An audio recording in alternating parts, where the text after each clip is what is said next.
Wednesday Addams would be a better character if she was both aromantic and asexual. Stay with me here, folks. Like, there's been gay panic on the internet of late because of the whole speculation about Enid and Wednesday's relationship, with the creators now saying that there isn't going to be a romantic subplot, and lesbians everywhere are very upset about this. Rightfully so, because who of us hasn't reposted an edit of those two to Good Luck Babe? But in my eyes, Wednesday Addams is an asexual and aromantic baddie. I think that if Wednesday was our ace, then this would solve myriad issues with her character overall. Something that the character of Wednesday has been somewhat defanged in the Netflix series, and while Jenna Ortega plays this role absolutely masterfully, the show itself isn't as biting or subversive as you might think from something like The Addams Family. Wednesday at her core has always been a character that is built on pushing societal boundaries and expectations. First introduced in 1944, Wednesday was a symbol of counterculture, vehemently rejecting traditional femininity. She wore black, was openly evil, had very macabre interests, and was a very sadistic and cynical character. She was a female character that had never really been seen in history, and that is part of why she is so iconic to this day. I mean, The Addams Family itself was a satire about all American families and societal expectations and norms. In the 1990s, when being a goth was a bit more normalized, Wednesday was still ahead of the curve. She was fighting against overly romanticized ideals of Thanksgiving in The Addams Family values in the 1990s, highlighting how Native American people were victims of a genocide, had their land stolen, and endured forced cultural assimilation. At a time in history when pop culture was treating Thanksgiving as this warm and cozy holiday where you'd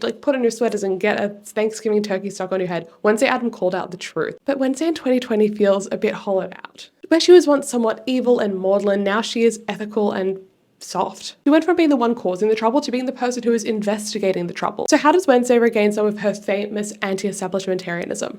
By making her an aromantic asexual. Another criticism of the show, one that Jenna Ortega agrees with, is about the love triangles in season 1, which were completely unnecessary and are just a stupid hallmark of the genre. Jenna Ortega has even said that they made no sense for her character at all.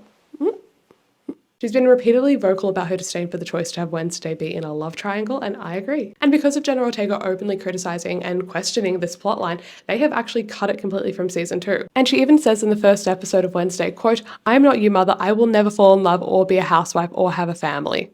My girl is clearly aromantic asexual. Given that in the past year there were only 4 asexual or aromantic characters in television, it'd be really nice to see one as the main character, especially given the fact that she is a woman of color, because I feel it's always just white men who play asexual characters in media. Now, what do you think? Do you think I'm onto something here?